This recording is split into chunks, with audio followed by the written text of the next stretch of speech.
Today we're going to talk about organizing what you know about your family using a pedigree chart, a family group record, and computer software programs. By using these tools, you'll be able to see what you have and where you need to focus your future research efforts.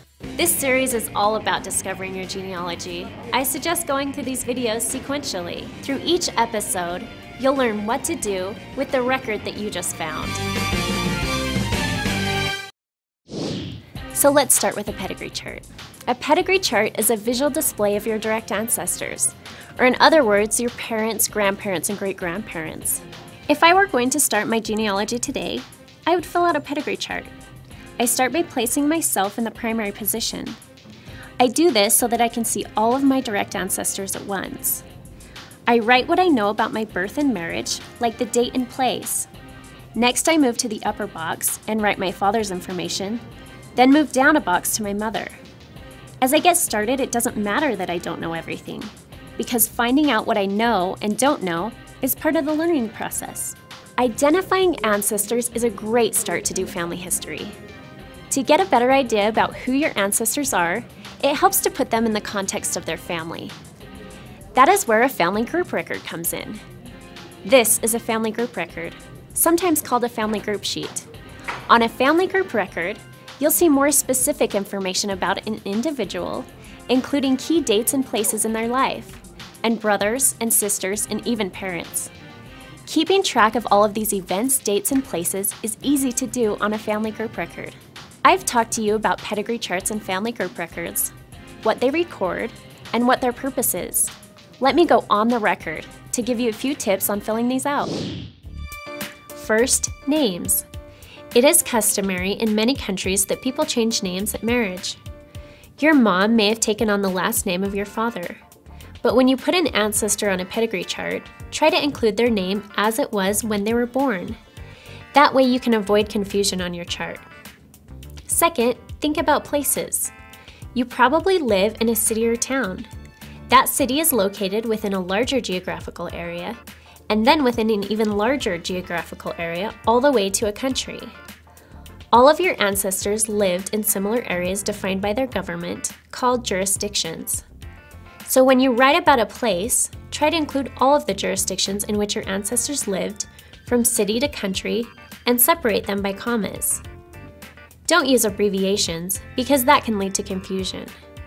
For example, WA in the United States is an abbreviation for Washington State. To others, WA means Western Australia. Lastly, think about dates. Some places, like Europe, write their dates day, month, year. In the United States, on the other hand, they write month, day, year. In order to keep our information consistent and not confuse ourselves in family history research, we write day, 3-letter month, year.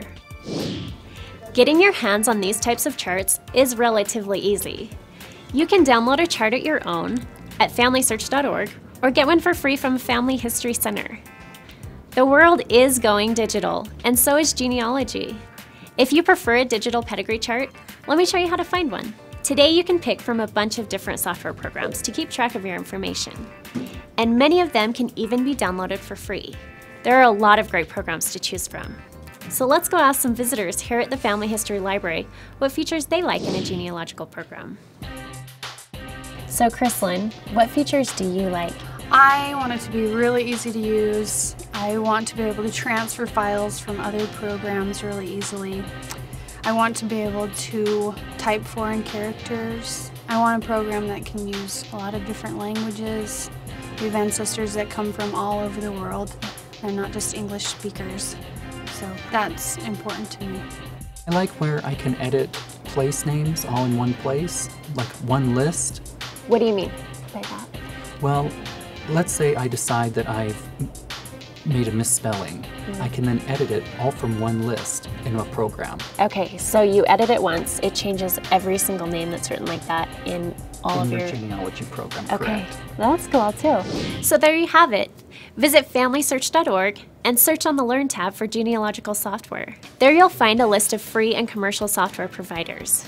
Generally, all of the software programs will give you what you need, but if you're looking for a specific feature, do some research, then download a program.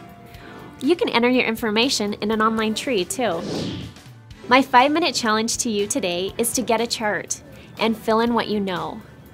Bottom line is, it doesn't matter if you pick paper or a computer program. You have the desire, so get started. That's it for this episode. Check out our other videos that help you get started in family history.